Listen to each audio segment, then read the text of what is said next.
Olá, eu sou Suzana Leão, bem-vindo, bem-vinda ao meu canal. Esse é o canal Suzana Leão Espírita Progressista. E hoje eu quero conversar com vocês a respeito de que mundo de regeneração nós desejamos.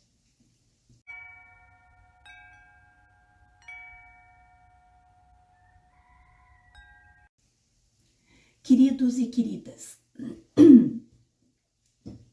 não é fácil, né, falar sobre mundo de regeneração, que é um tema tão caro aos espíritas, principalmente os espíritas mais conservadores, porque nós já meio que desmistificamos um pouco essas coisas.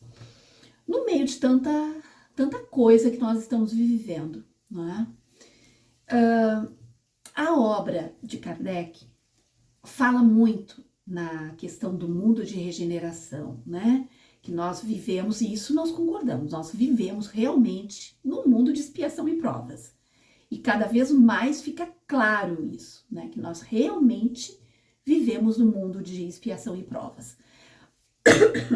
Mas, como uma das leis do Espiritismo é a lei do progresso espiritual, a lei da evolução, nós também acreditamos que os espíritos evoluem e, com essa evolução, os mundos onde esses espíritos habitam também evoluem, né? Também se purificam, também melhoram, também se tornam lugares sem tanta dor, sem tanta miséria, sem tanto sofrimento. Porém, acreditamos nesse processo, acreditamos que esse processo é um processo natural. Porém, o que muitos espíritas mais conservadores, né, mais ligados ao movimento de espíritas brasileiros, né, que é a FEB, o que esses espíritas pregam é uma questão de tempo. Eles dão até a data. Eles dizem que nós estamos virando a página, né, para entrar no mundo de regeneração. Existem livros que falam disso, fazem até filmes, né, que falam disso. Então isso cria nas pessoas uma falsa expectativa de que nós vamos dobrar a esquina ali e vamos já estar em mundo de regeneração. Quando a gente está presenciando milhões, mas não são assim milhares, são milhões de pessoas morrendo de fome no planeta. Nós estamos presenciando vários genocídios acontecendo. Tem genocídio acontecendo na África, tem genocídio na Palestina. Nós estamos denunciando isso há 2 anos praticamente, né? A Palestina já sofre um genocídio continuado há 76 anos. E há 2 anos foi tipo assim a solução final. Inclusive aquele, né, Netanyahu, ele usou esse termo, solução final, né? E vocês sabem de onde é esse termo, né? Solução final. Era a solução que o de bigodinho, aquele da Alemanha, dizia, né? Que os campos de concentração seriam a solução final, né? As câmaras de gás. Então, gente, é uma coisa, a gente fica muito perplexo ao ver que, de um lado, existem pessoas que estão acreditando que o mundo de regeneração está ali na esquina, e de outro lado, o mundo se explodindo. E as pessoas não percebem a incoerência disso. Como é que pode haver mundo de regeneração com crianças, com bebês sendo assassinados dentro de incubadora, dentro de maternidade, né?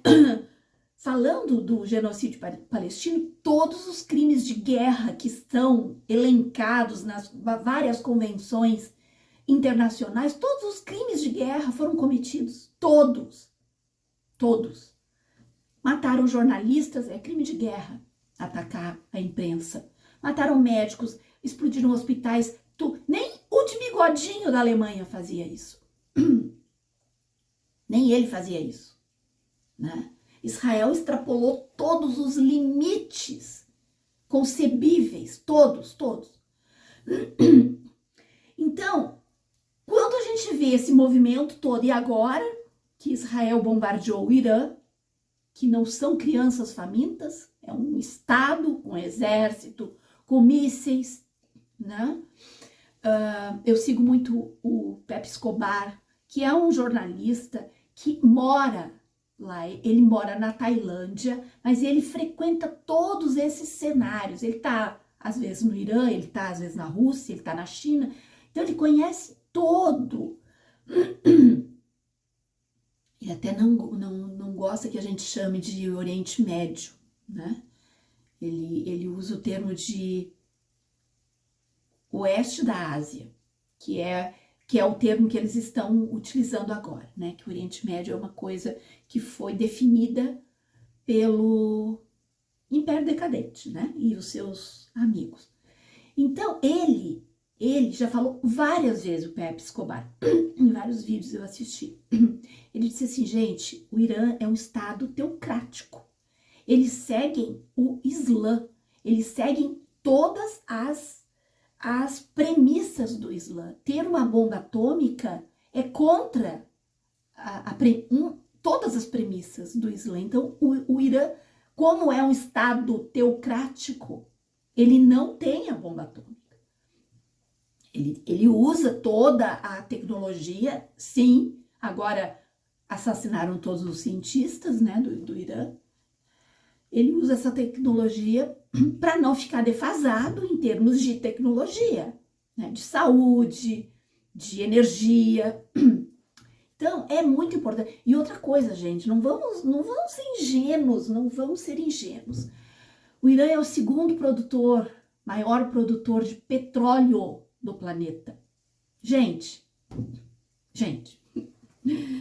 eles explodiram o Iraque com mentiras, né? Dizendo que o Iraque tinha armas de destruição em massas, né? Dizendo que o Iraque tinha armas misteriosas lá, tudo mentira, tudo mentira. A própria ONU, já há muito tempo atrás, colocou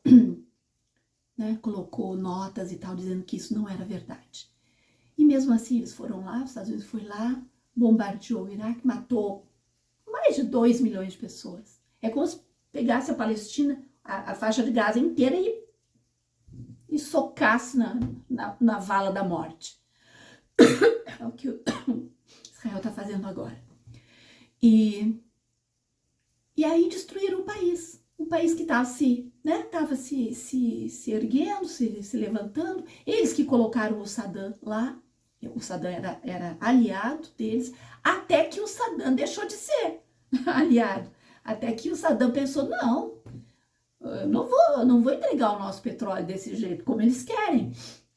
Aí o Saddam passou a ser inimigo. Então, nós só vamos conseguir virar essa página da humanidade e poder encarar uma nova página onde nós vamos ver lá uma possibilidade do mundo de regeneração. É uma possibilidade, né? Porque o livre-arbítrio é uma verdade, as pessoas fazem o que quiser. Se daqui a pouco der uma guerra atômica, não vai ter nem chance de virar essa página. Para ninguém, porque um planeta contaminado com...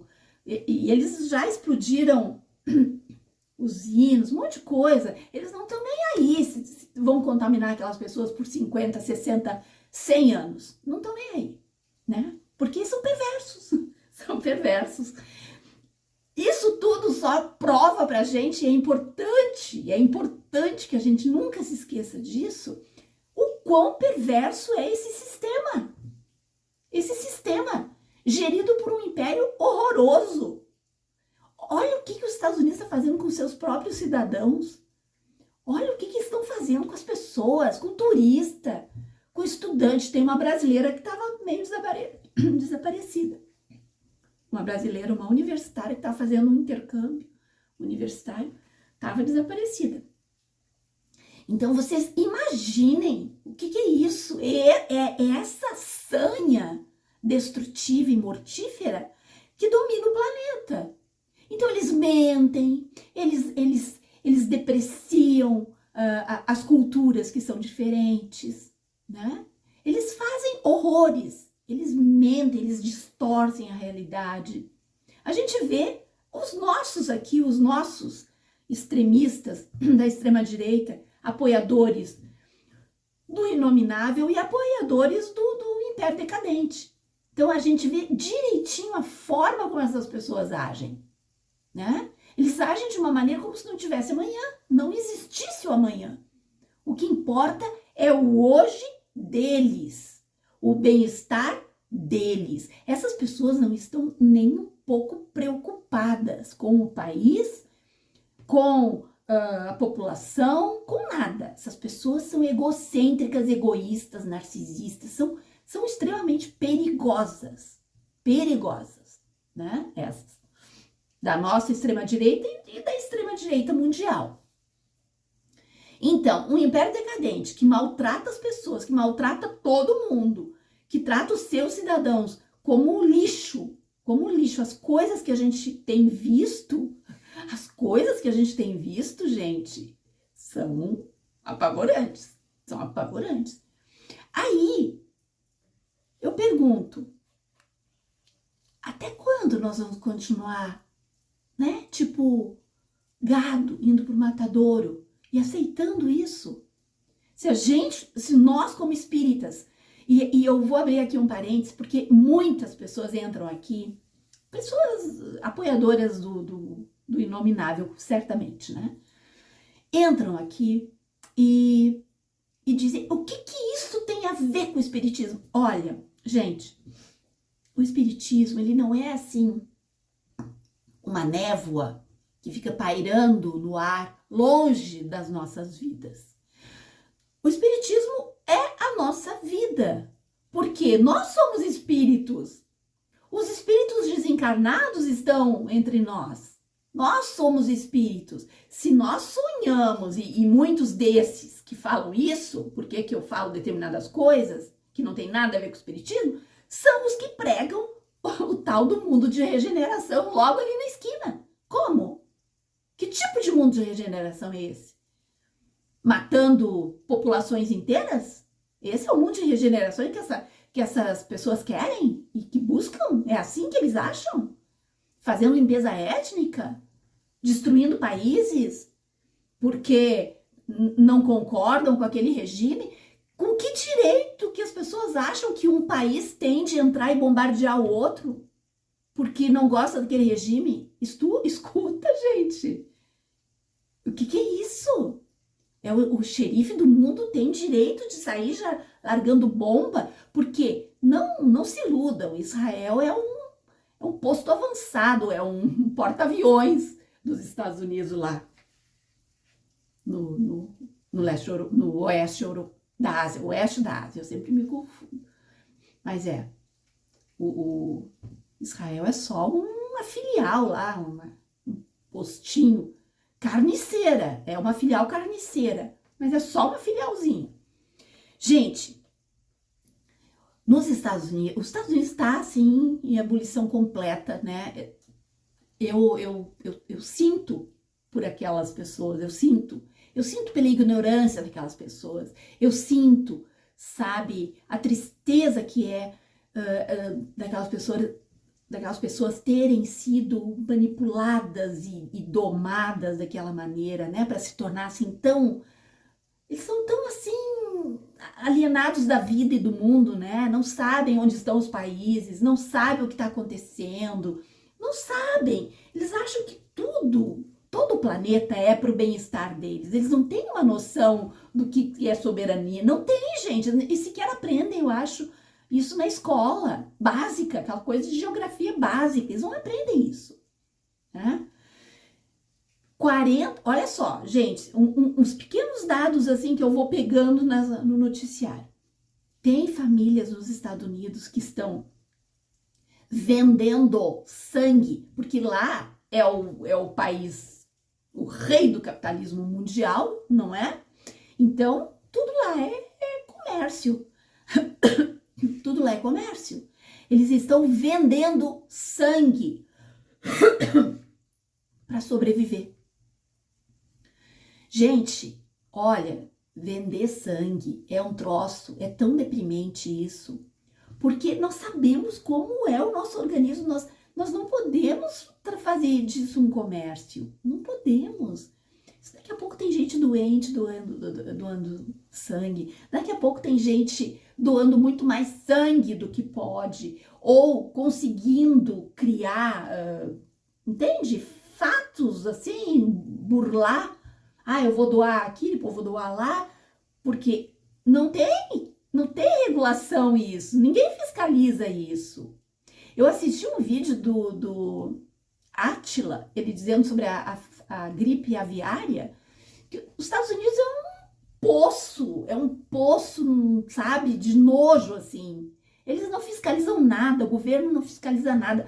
O governo estava dando dinheiro pros criadores lá de frangos e aves matarem os seus animais que estavam contaminados, e isso virou um comércio.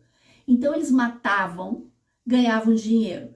Para eles era muita vantagem, porque não precisavam fazer todo o processo, né? O processo que é um processo caro, dispendioso. Matavam, pegavam o dinheiro do governo. Daí botavam outros animais no mesmo local sem fazer a higiene do lugar, a asepsia, sem desinfetar aquilo. Aqueles outros animais ficavam doentes também. Daí eles matavam e pegavam mais o dinheiro do... Então isso ficou uma bola de neve. Por isso que a gripe aviária explodiu. Eles são craques em fazer isso, né? Em liberar para o mercado reger a todas as normas e todas as regras da sociedade sendo regidas pelo mercado. É nisso que dá. Depois, a gente tem também famílias inteiras ganhando umas porcaria lá de uns dólares para ser cobaia de indústria farmacêutica. Então, famílias inteiras sendo cobaias de indústria farmacêutica nos Estados Unidos para poder ganhar dinheiro, para poder sobreviver. Essa é uma coisa que está acontecendo no Império Decadente. Ninguém fala. Pois nós temos milhões de pessoas, parece que mais de 1 milhão de pessoas, morando dentro do carro. Gente, que tipo de vida é essa? Morando dentro de um carro. Acho que morar debaixo da ponte, numa cabana, é mais saudável, sabe? Olha, é tão triste. E eles conseguiram vender para a nossa população menos esclarecida e mais fanatizável a ideia de que aquilo lá é o suprassumo, né? Uberizaram a vida lá. E a gente vê aqui pessoas dizendo que, ai, que maravilha, que maravilha que é aquilo, né? É muito, olha, gente, é muito triste a gente ver tudo isso, é muito triste. E quando a gente fala que não tem como nós separarmos o fato de sermos espíritas, eu tenho várias playlists no canal, mas muitas, eu tenho, acho que dezenas e dezenas de vídeos falando sobre as coisas das obras básicas do Kardec. E ainda tem gente que entra aqui e diz, o que tu tá falando que isso não tem nada a ver com o espiritismo? Gente, como não tem? Como não tem? Não tem? Tem tudo a ver. E eu vou dizer uma coisa, existem coisas nas obras básicas que nós, do movimento de espíritas progressistas, não aceitamos mais. Aquilo passou, aquilo fazia parte de uma mentalidade europeia do século XIX, que é a história de que as guerras, né, são maravilhosas, e que as guerras trazem. Essa era uma visão europeia. A Europa sempre teve isso como sua raiz, assim. A Europa sempre foi da guerra, gente, sempre foi. E, né, que a guerra traz maravilhas. Não, a guerra traz morte e destruição. Alguns ganham dinheiro com a guerra, quando a guerra não está no seu quintal, né, como os Estados Unidos adoram fazer, guerra por procuração. Botou um fantoche lá na Ucrânia para poder fazer a guerra com a Rússia. porque era só aquele fantoche ter aceitado que Donbás não seria mais, porque eu me lembro que foi o que aconteceu, né? A Rússia entrou em Donbás e libertou aquelas vilas. Eu me lembro, gente, de ver há alguns anos atrás, poucos anos atrás, ver vídeos de pessoas da Ucrânia, daqueles batalhões de nazi fascistas, né, neonazistas, na Ucrânia. Eles amarravam, a Ucrânia é gelado, é inverno gelado, eles amarravam as pessoas em postes de metal, baixavam as calças das pessoas e amarravam com fita, aquelas fitas transparentes, a pessoa ficava ali e ai de quem chegasse para ajudar. Eu vi vídeos deles fazendo isso com jovens, adolescentes, com pessoas velhas. Eles faziam isso em Donbás. Olha, tem coisas que foram feitas ali que incendiaram um sindicato com pessoas dentro, sabe? Tem as cenas daquela coisa horrorosa, mataram, queimaram vivas aquelas pessoas. As pessoas na janela e ninguém podia chegar lá então, os nazistas da Ucrânia fizeram coisas tão horrorosas, que o Putin chegou lá e pensou, não, agora chega, Donbás agora é nossa. E lógico, né? Lógico, ele pensou, isso aqui daqui a pouco tá na OTAN, tá com uma bomba atômica virada para a Rússia. Isso é só, né, fazer a conta. É só fazer a conta. Então, meus queridos, a coisa não é fácil, né? Não é fácil. Aquilo podia já ter sido resolvido com negociação, com mesa, mas não. O fantoche comediante, aquele lá da Ucrânia, recebeu apoio de toda a Europa, da OTAN, que é os Estados Unidos, né? E agora nós estamos vendo o que é. Ele está destruindo aquele país. Está botando até mulheres grávidas no exército. Então, o nazismo, o nazifascismo, essa coisa nova que está surgindo, ela é destrutiva para quem recebe a sua ação, mas é destrutiva para o povo que está também ali, né, dentro daquele país que está exercendo essa ideologia da morte, né? Aquele povo, a Ucrânia está liquidada. Acabou, aquele homem acabou com o país. Acabou. Agora, não tem nenhum hospital que foi bombardeado. Não tem. Não tem nenhuma ambulância que foi bombardeada, com médicos assassinados. Não tem nenhum jornalista que foi assassinado. Tá? Então, o rito da guerra, ele está sendo respeitado. Agora, o que a gente vê lá em Gaza? E o que nós vamos ver no Irã? Não sei se vai chegar a tanto, né? Mas se toda a Europa entrar nessa sanha de morte, nós vamos ver uma coisa assim terrível, terrível. Bombardear a TV com as pessoas dentro lá fazendo transmissão ao vivo, né? Depois bombardearam Israel bombardeou, né? Depois Israel bombardeou as ambulâncias que estavam levando socorro para aqueles profissionais lá, jornalistas e tal, do Irã. Então, olha, é assim, sabe? Isso tudo vai dando assim vai dando um asco assim na gente. Guerra é ruim? Sim. As vítimas todas merecem respeito? Sim. Agora, o país que começa uma coisa desse nível, o país que começa a bombardear o outro, sabe? Ele extrapola todas os parâmetros, né? Todos da civilidade. E nos Estados Unidos, além de toda essa miséria, de toda essa coisa triste, né? essa coisa social triste que a gente vê, pessoas que têm que ter 3 empregos, sabe o que é uma pessoa ter 3 empregos? Elas nem dormem mais, sabe? Aí tu vê, assim, cidadãos de classe média faltando os dentes na boca, porque não tem como colocar. Não tem como acompanhar um processo de tratamento dentário, tratamento médico. Eles não tem isso. Né? Não tem dinheiro, não tem.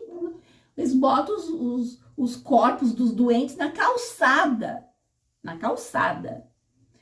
Então, meus queridos, a situação é essa. Né? Nós estamos vivendo um momento muito drástico, muito terrível, muito terrível.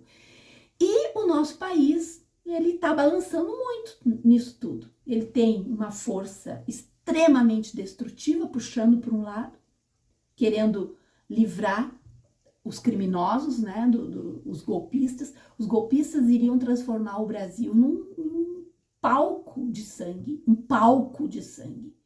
Nós iríamos nos tornar uma republiqueta de bananas com um ditador sanguinário que, olha, não teríamos futuro, não teríamos nenhum futuro. Seria uma coisa extremamente... Ainda mais que eles têm ligação com milícias. Então, vocês imaginem a tristeza que nós estaríamos enfrentando.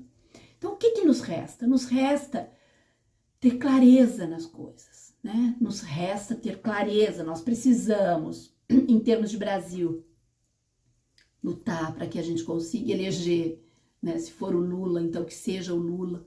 Eu, às vezes, fico pensando, meu Deus do céu, né? Quem iria supor que a essa altura da vida o Lula ia estar ainda salvando o Brasil de uma tragédia dessa, né?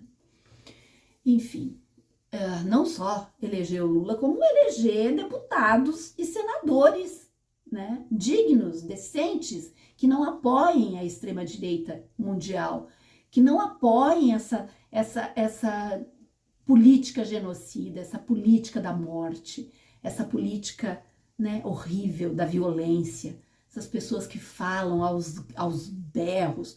O que fizeram com o Haddad no Congresso, né, nessa semana agora, semana passada, foi um troço tão deprimente, gente, foi tão horroroso, sabe, foi tão pavoroso. Então a gente precisa agora tirar assim de dentro da gente, porque nós estamos vivendo isso desde 2013, que eu me lembro, quando começaram aquelas coisas a surgir, aquelas passeatas com cartazinho, escrito em inglês, aquilo ali já estava escrito que aquilo ia dar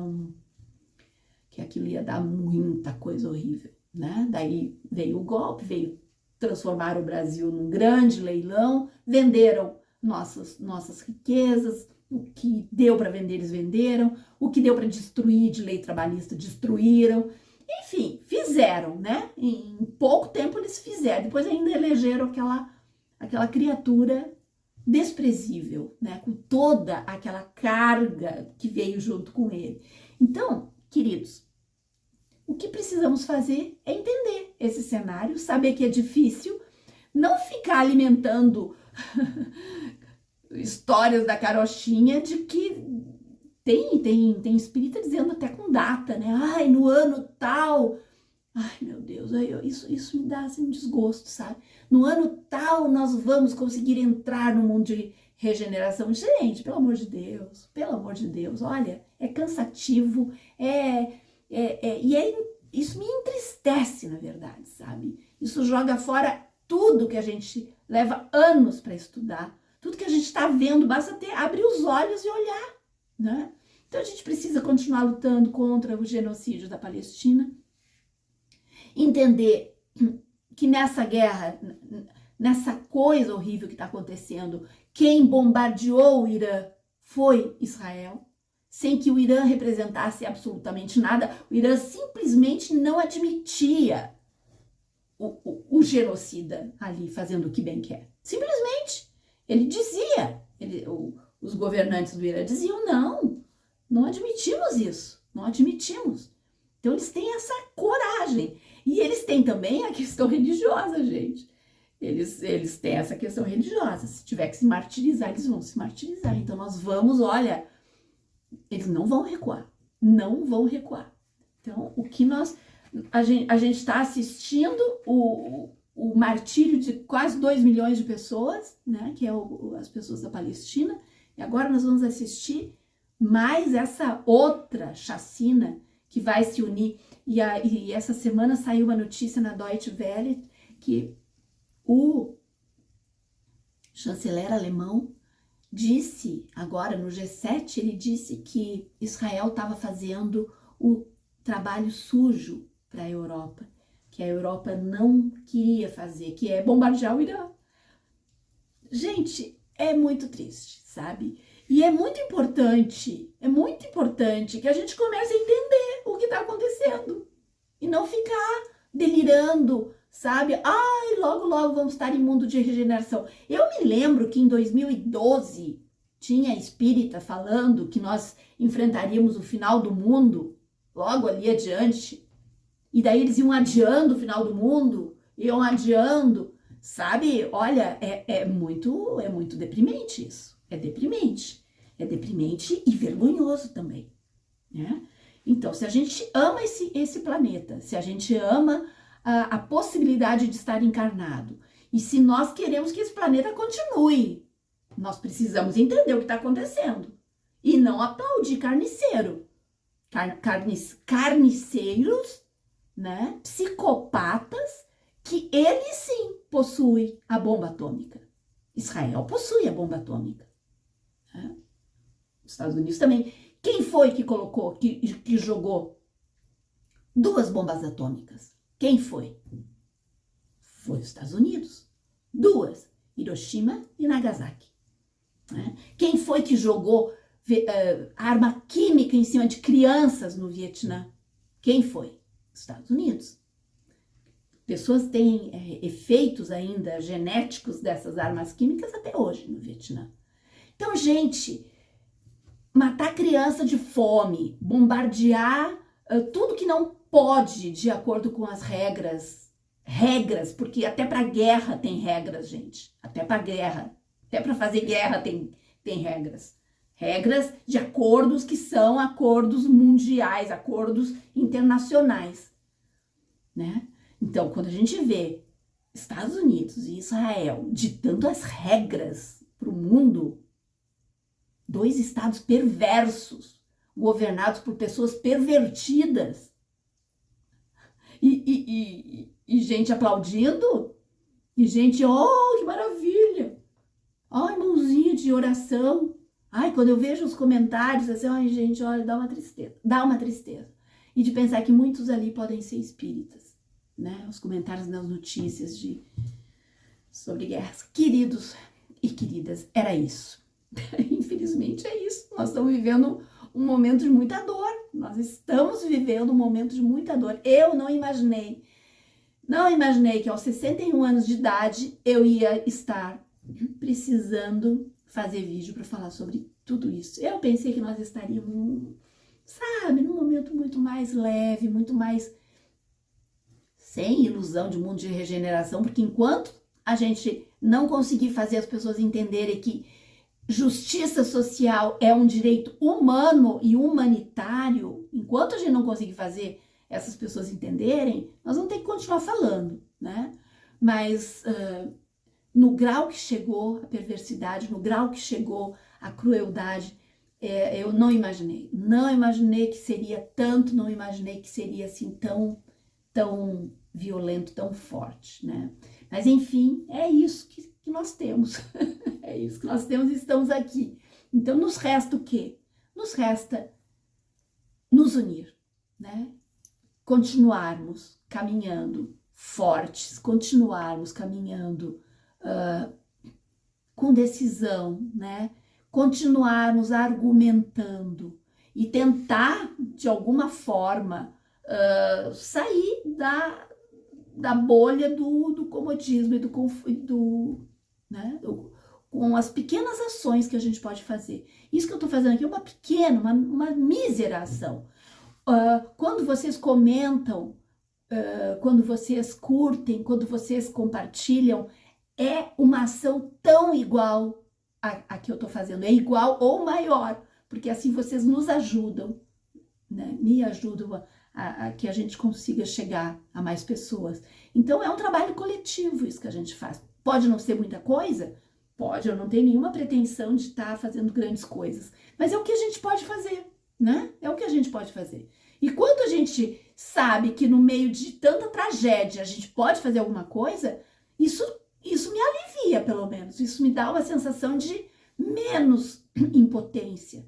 Isso me dá uma sensação de um pouco mais de, né, de justiça mesmo, de sociedade, aquela coisa de gente junta fazendo alguma coisa, né? Pessoas que se unem, pessoas que se abraçam no momento de dor. Queridos e queridas, é isso. Fiquem bem. E a gente volta, se Deus quiser. Até a próxima.